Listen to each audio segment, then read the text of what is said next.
السلام عليكم ورحمة الله وبركاته. مرحبا بكم معايا اليوم في فيديو جديد على قناتي وايت حسناء عالم حسناء. اليوم ان شاء الله غنشارك معكم هاد الحليوة هادي كتجي ساهلة في المقادير وحتى في الطريقة ديال التحضير ديالها. تصوبوها كالكوتيل شرب الشاي او القهوة، كتجي لذيذة وكتجي رائعة. نخليكم مع الطريقة والمقادير ونبداو بسم الله.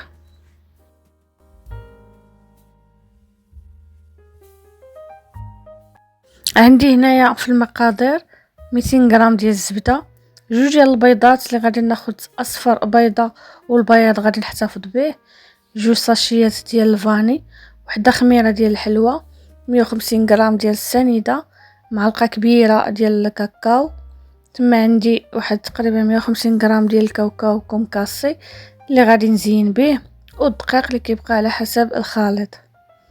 صافي هنا في واحد القصريه درت فيها ديك الزبده قبيصه ديال الملحه، درت جوج ساشيات ديال الفاني ودرت السنيده.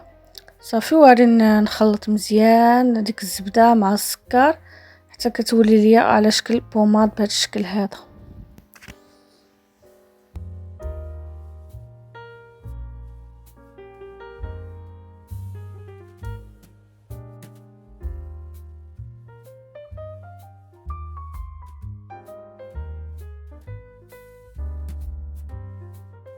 صافي من بعد ما ذوب ديك الزبده مع السكر خلطتهم مزيان حتى داب ليا ديك السنيده مع الزبده، غادي نضيف دابا البيض. درت هنا بيضه كامله والبيضه الاخرى درت غير الصفر ديالها، والبياض احتفظت به كيف كتشوفوا بوحدو. صافي غادي نعاود نخلط مزيان مزيان بهذا الشكل هذا. صافي وغادي نبدا ندخل فيها دابا النواشف.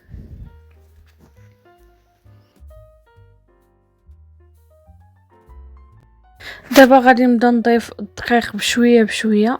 بالنسبه للدقيق راه كيبقى على حسب الخليط، تما راه عابره انا 500 غرام حاطاه حدايا، وانا عيني ميزاني كنبقى نضيف الدقيق حتى كتجمع ليا الحلوه ديالي. درت معلقه كبيره بومبي ديال الكاكاو، ودرت دي ساشيه ديال الخميره ديال الحلوى. صافي وغادي نبقى نجمع الحلوى.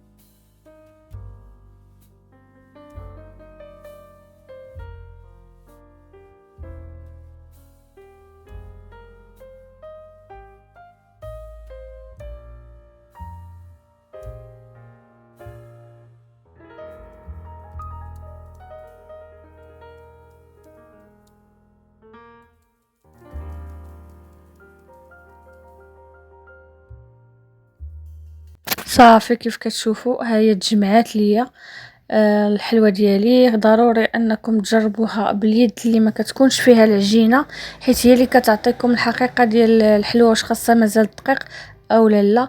غسلت يديا كيف كتشوفوا، ها نتوما القوام ديال العجينه كيفاش داير. صافي دابا غادي نبدا نشكلها اكويرات بالنسبه للحجم ديالهم. عبرت فيهم انا 18 غرام. صافي كنبدا كنكور وكنغمسها في داك بياض البيض، وكنغمسها في الكاوكاو كومكاسي كيف كتشوفوا. هذا هو الشكل ديالها. غادي نستمر حتى نكور الكويرات كاملين عاد باش غادي نغمسهم في داك بياض البيض والكاكاو ونستفهم في الطاوه ديال الفران.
صافي هنا كيف شفتوهم بعد ما كملتهم ستفهم في الطاوه.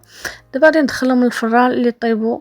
شعلت عليهم من الفوق ومن التحت تقريبا واحد 8 دقائق هكا كيكونوا طايبين. ملي كتخرجوهم من الفران ما كتحيدوهمش ديريكت من الطاوه باش هكا ما يتهرسوش ليكم ما تهرش ليكم الحليوه، كتكون مازال طريه ورطبه. كتخليوها حتى كتشد في راسها عاد باش كتحيدوها. بالنسبه لي انايا غادي ندير وحده على وحده. بغيتو تخليوها بهذا الشكل هذا على شكل غريبه بحال هكا خليوها، بغيتو ديروا ليها الشكل اللي غادي ندير ليها انايا تقدروا ديروه. كناخذ وحده كناخذ شويه ديال الكونفيتير هنايا ديال المشماج صافي، وكنسد وحده على وحده بهذا الشكل هذا كيف كتشوفوا. كندير الكونفيتير هكا في الوسط وكندير عليه وحده اخرى بهذا الشكل هذا. شوفوا كيفاش كتجي. كنسدها بهذا الشكل كيف كتجي بحال الشكل ديال الريشبونه بطريقه مختلفه بحال هكاك. نعاود معكم وحده كندير شويه ديال الكونفيتير هكا في الوسط صافي. كنوزعو على الحليوه بهذا الشكل صافي، وكنسد عليها بحلوه واحده اخرى.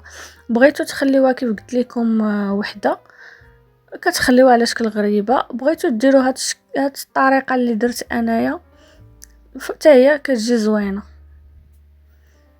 صافي غادي نستمر حتى نكملهم ونتلاقاو في الشكل النهائي.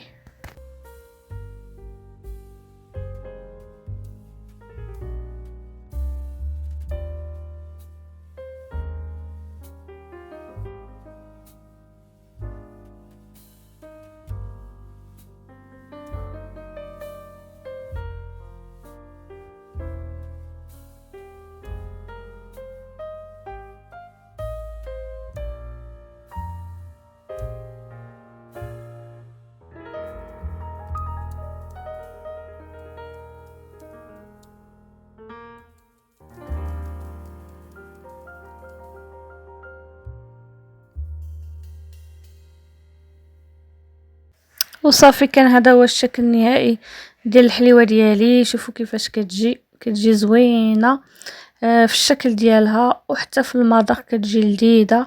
كتجي رطبه وهشيشه هكا. تديروها الكوتي ديالكم اولا تصاوبوها لوليداتكم هكا يديوها معاهم المدرسه في بلاصه البسكوي. تشربوها مع اتاي مع قهوه في العشيه كتجي زوينه وكتجي رائعه. كيف قلت لكم كيف تقدروا تخليوها على شكل غريبه اولا ديروا وحده على وحده كيف درت ليها انايا. كتجي الشكل ديالها زوين. ها نتوما شوفوا كتجي رطبه ودرتها بالشكلاط كتجي بنينه.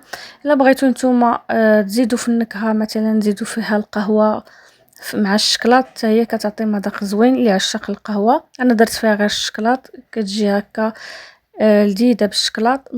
كنتمنى الفيديو يعجبكم، التعاليق ديالكم الزوينه وبلي لايك هكا باش تزيدوا تشجعوني. خليتكم على خير الى فيديو جاي ان شاء الله. كنتمنى الفيديو يعجبكم. السلام عليكم.